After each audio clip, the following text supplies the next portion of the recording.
welcome back to our YouTube channel, our magical world. So friends, last time do you remember that we did the mathematics video, and we learned about three concepts: addition, properties of addition, and how to do addition with carryover. And then we did subtraction, properties of subtraction, and how to do subtraction with borrows and normal subtraction. And then we learned how to do multiplication, and we also did a small activity on multiplication in the last session. Do you remember in the last video we did? If you watched the last video, please do like on this video. This is the part 1 of the last video. Japanese multiplication tricks, you watched it. Tips and tricks for math, faster calculations. And you must learn to do mental math. How to do mental math.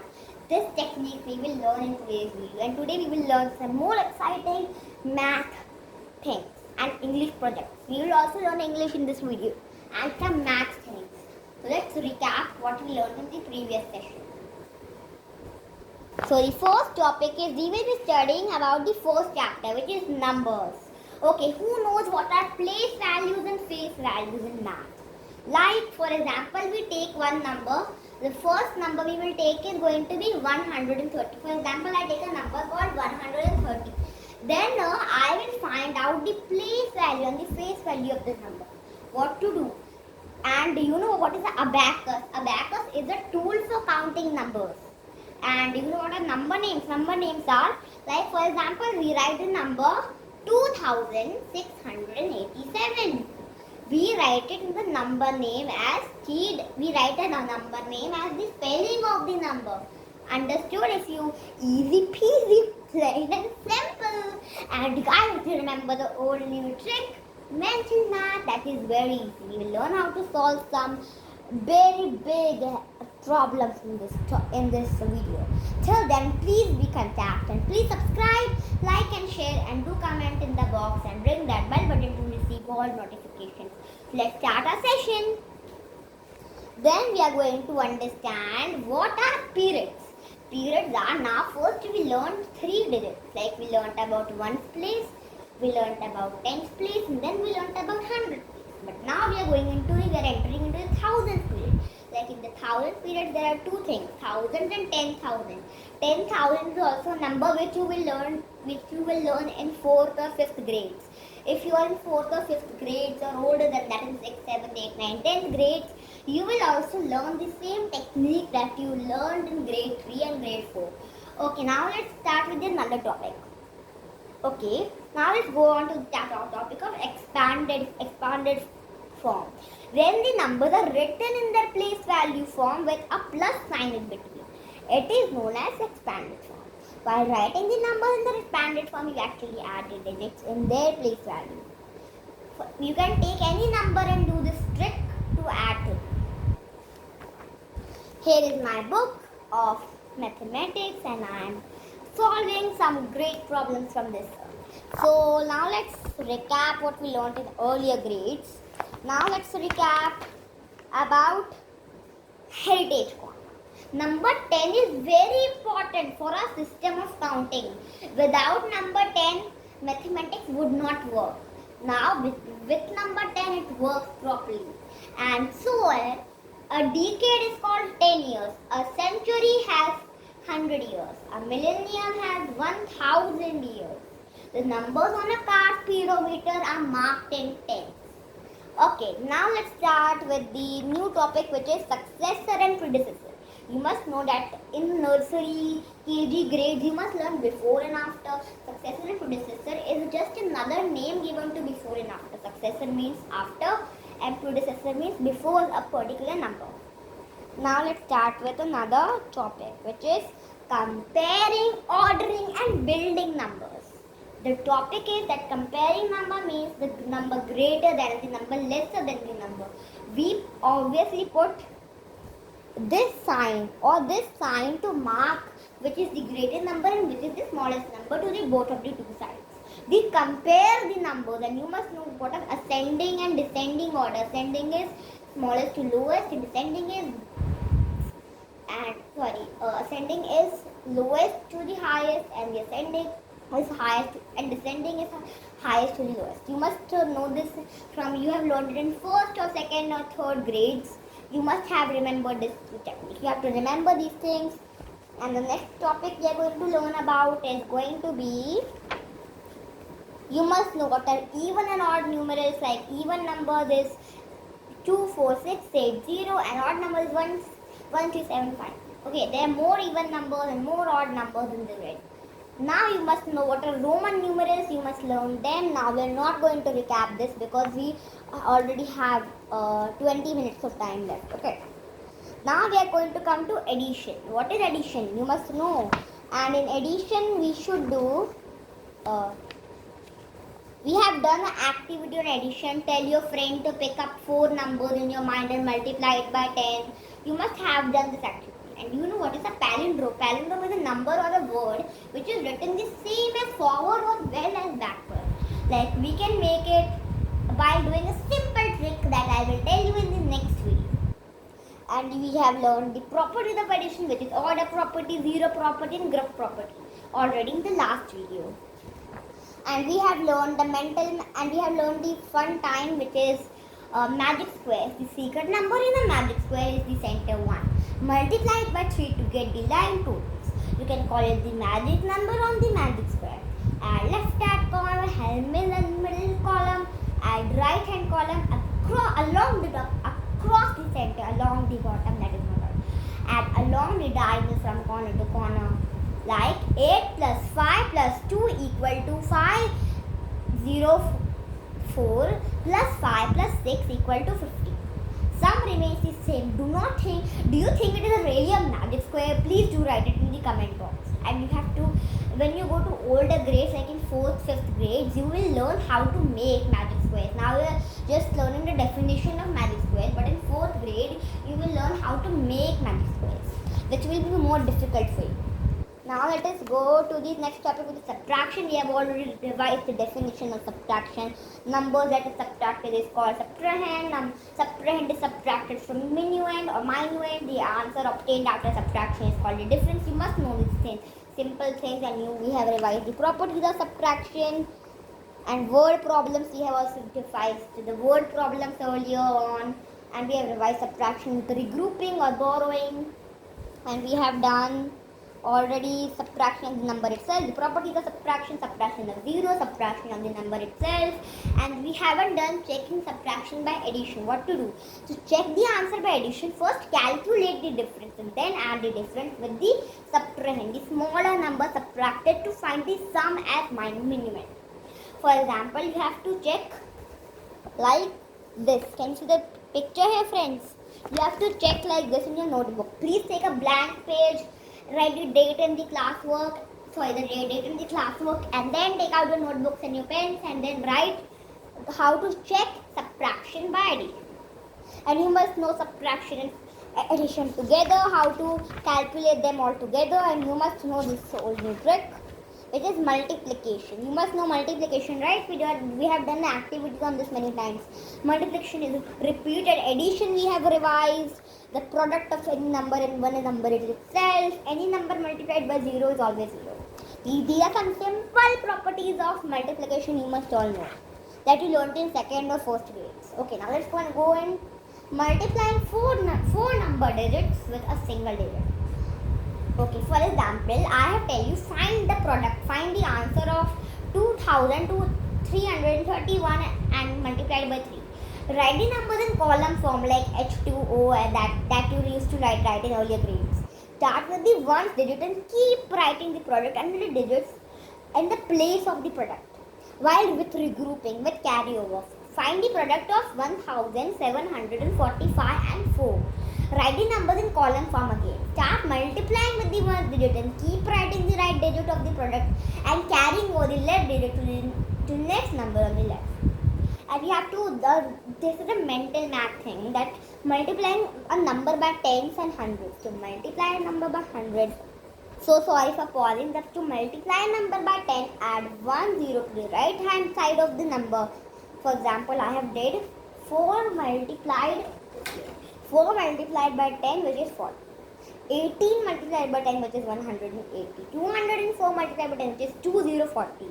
This is a very easy thing. Now let's go on to the properties of multiplication, which is when a number is multiplied by 1, the product is the number itself. When a number is multiplied by 0, the product is always 0. When we multiply 2 or more numbers in any order, the product remains the same. Okay. Now let's go to the next topic. You have learned multiplication word problems and how to do multiplying by a 2-digit number. You have learned it, which is the terms of multiplication are multiplicand, multiplier and product. You must learn it in earlier grades. And then we have multiplication tables also, like for example, I will say the table of 5. Okay, 5 1 is 5, 5 2 is 10, 5 3 is 15, 5 4 is 20, 5 5 is 25, 5 6 is 30, 5 7 is 25, 5 8 is 40, 5 9 is 45, and 5 10 is 50. Okay, this is a very easy table. You should revise all your tables from 1 to 20. Okay. In earlier grades, you will know how to write 1 to 30 tables. That will be very difficult for you. So it's better now to revise the tables from 1 to 20, so you will not get any difficulty multiplying in the next grades. Okay. Now I have recapped. I have told you the Japanese style of doing multiplication. Do you remember in the last video? Have you been successful? Have you excelled in that trick now? Please do comment us in the comment box. Now let's go on to division. What is division? Division is sharing equally or distributing in equal groups. Division also means repeated subtraction. It is the reverse of multiplication. The number to be divided is called the dividend. The number that is divided is called the divisor. The answer is called the quotient. Okay. Okay, for example, you must know how to do the long division method, and you must know the. Now let's go to the properties of division, which is dividing a number by 1. Okay, the next one is dividing a number by itself, dividing 0 by the number. We have a division fact and a multiplication fact. Understood? Easy peasy, plain and simple. And now we can do the division of 3-digit numbers without regrouping. We have to check division. There are so many word problems, and the grouping property trick isn't applied to division and subtraction because they are both are repeated. It is applied only to addition and multiplication.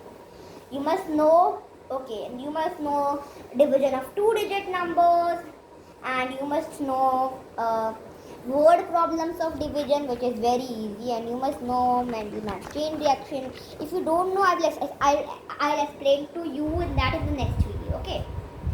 And if you have any doubts on the video, please do write in the comment. Why is the comment box given to ask your doubts? Please write your doubts in the comment box. If you have a very serious doubt or an explanation, please do write it in the comment box, and we will answer all your doubts.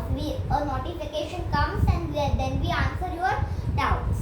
Now let's go on to the next topic, which is fractions. You must know what is fractions. Fractions are a part of whole, and when we divide a whole into equal parts, each equal part is called a fraction. There are two parts of it: numerator and denominator. You must know 1 by 2, 2 by 2, like this.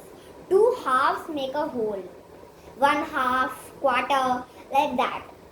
3 1/3 make a whole. 4 quarters make a whole. Understood, friends? If you have any doubt. And in this chapter, we will learn the comparison of fractions, addition of like fractions, subtraction of like fractions, and like and unlike fractions. You must know all these things. Fractions of collection we will learn in this chapter. That I'll explain to you in the next video, in the next upcoming video. Then now we are going to study about shape, patterns and geometry. Like I have a very now for example, you know what are 2D shapes like circle, triangle, rectangle, oval, square, that you have must learn in the earlier grades. But now in the older grades, we will learn about 3D shapes, which are 3-dimensional shapes, like a cube, cuboid. Okay, for example, let me show you some examples of cube. Cube has a vertex, face and an edge. Some examples of cube are Rubik's cube, a clock, They can be also cube-shaped blocks, and we have a dustbin too. A cube has 6 plane faces. All the faces are square in shape. It has 12 edges, all equal in size, and it has 8 vertices or corners. Then we come to the next page, which is cuboid. Now we have some examples of cuboid, which is books, duster, block, and a chocolate bar. And then we have a cylinder. Some examples of cylinder are candles, batteries, and rolling pins. And we have a cone. Some examples of cone are straw hat, shell, and conical cup. And we have a sphere. Some examples of sphere are a seed, a ball, an orange, and a pearl. Understood? Now let's come to understand building blocks of geometry. Okay, a point. A dot represents a point. It has no length, height, or thickness. It shows a definite position. It is named by a capital letter always. Line. A line has no endpoints. It has no definite length. It can be extended in both the directions endlessly. It has an arrowhead on both the ends to show that it can be drawn for indefinite length. If A and B are 2 points on the line, it is written as AB with an arrowhead on top. Now let's come to understand what is a line segment. A line segment is a part of a line. It has a beginning and end represented by dots or points. If there are 2 endpoints, A and B, it is written as A and B with a line on top. It has a definite length and can be measured with a scale. A ray. A ray begins at a point but does not have an end. It has an arrow and only to one side to show that it can be extended for indefinite length on that sides. If A is the point of beginning and B is the point on the ray, then it is written as AB with an arrow on the one side on the top like an arrowhead. To name a ray, first name its endpoints. Now let's come to the intersecting lines. Whenever 2 lines, rays or line segments meet, they are called intersecting lines. The place where they meet is called a point. It is called a vertex, a point of intersection. You will learn these things in the earlier grades like measuring and drawing a line segment, and you will learn about money, subtraction, addition of money, conversion of money in the next grades that I will explain to you. You will learn about time and calendar in the next grades, conversion of time and concepts, more concepts of math. And then we will learn about magic or mathematics. Then we will learn about length, some measurement, handspan, a cubit, stride, foot. You will learn these in the next grades. And you will learn about weight and more capacity, and you will learn about data handling, which is very easy, and pictorial representation of data. Now let's come to English. English is a language and it is very easy. And you must participate in the mathematics and English Olympiads too. In English, we will learn about sentences. As you know from previous grades, there is a group of words that make a complete sense. There are 4 types of sentences which are called statement sentence, interrogative sentence, imperative sentence, and exclamatory sentence. Now the next thing we will learn about is going to be subject and predicate. A complete sentence has 2 parts, which are subject and a predicate. A subject is who or what the sentence is about. For example, the spider can spin a web. Like a spider is a subject. Predicate. When the subject is, has or does is called a predicate. The spider can spin a web is called a predicate. It is a predicate. Now let's go to the next chapter, which will be nouns. You have already learned that nouns is called a naming word. It refers to the name of a person, a place, or animal, or a thing. You must know these things, okay?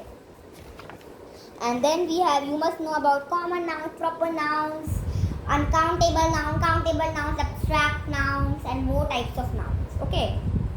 And you must have learnt about collective noun as well. I'll explain to you that in the next video. And you must have learnt about tenses, and tenses, past tense, present tense, past, continuous tense, and everything, adjectives, and all the English grammar things. Okay, so I think the time is up because the video is almost going to be of 20 minutes. So I'll meet you up in the next video. The next video we will have some more tricks and more explanations, tips and tricks coming to you next time. So please be ready for the tips and tricks in the next video, and I'll meet you in the next video, and bye bye. First of all, let's have a little meeting and what to do and what not to do. Okay, so the first thing is that we should not. Okay, so you should ask all your doubts about the given concepts and topics we have we have unlocked during the session. We have learned during the session. You should ask the doubts on these topics. You can ask the doubts in the comment box. Can you see the comment is below? You can ask the doubts in it. That what doubt do you have? Then we'll answer and reply to your questions and give the correct answers. And you must learn about some activities, tips and tricks, jokes, some heritage corner and some facts which are used in math, and how to make math fun for everyone. So maths can also sometimes can be used in real life, and English is a language. You should learn to speak it clearly. And I hope you like this video, and we have lots of knowledge in this video with you all. And make sure you comment us more and ask your doubts, and we will answer your doubts and your questions in the comment box, and then you can find the right answer in the comment box. Please do not be scared to ask doubts. It's okay. Just ask the doubts and then we'll answer, and it's okay. And we will also make some more videos coming in the next day. We will make some more videos in next time. So I'll meet you next time in the next video. Next video is coming on next Thursday. So bye bye. I'll meet you in the next video, and bye.